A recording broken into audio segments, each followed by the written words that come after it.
இரவு நேரங்களில் கிராம பகுதிகளில் புகுந்து அட்டகாசம் செய்த நிலையில் ஒரு மாதத்திற்கு முன்பாக காட்டிற்குள் விரட்டியடிக்கப்பட்டது.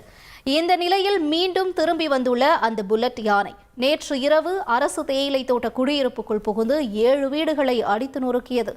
அச்சமடைந்துள்ள அரசு தேயிலை தோட்ட தொழிலாளர்கள் உடனடியாக யானையை வெளியேற்ற கோரி வேலை நிறுத்த போராட்டத்தில் ஈடுபட்டுள்ளனர்.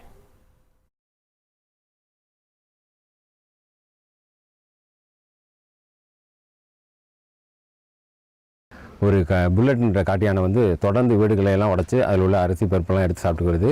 அதில் உயிர் சேதம் ஏற்படக்கூடிய வாய்ப்புகளும் இருக்குது. அதிலிருந்து தப்பிச்சும் போயிடுறாங்க மக்கள்.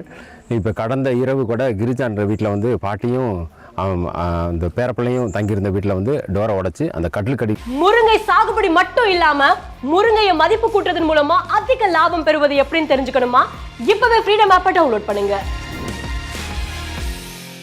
இருந்த அரிசி எடுத்து வெளியே எடுத்து போட்டு சாப்பிட்டுச்சு. திடீர்னு ஒரு 2-2.25 எல்லாம் இருக்கும். 3 பேர் ஒரு 1.5 ஹவர் இருக்கும் யானை இருந்துச்சு. அப்போ உள்ளுக்கு கதவை தும்பிக்கையில் வச்சு தட்டுனுச்சு. அப்புறம் காலை வச்சு 2-3 தோதை உடச்சு தான் வந்துடுச்சு. அப்புறம் ஒரு சவுண்டு வந்துருச்சு யானைன்னு. கரண்ட் பாட்டி சொன்னாங்க இதுன்னு வந்துச்சு. அப்படி யானை தெரியாது கரெக்டாக. அப்புறம் இந்த அரிசியை தூக்கி அது அந்த அம்மி இதை எடுத்து உடச்சிருச்சு அப்படியே.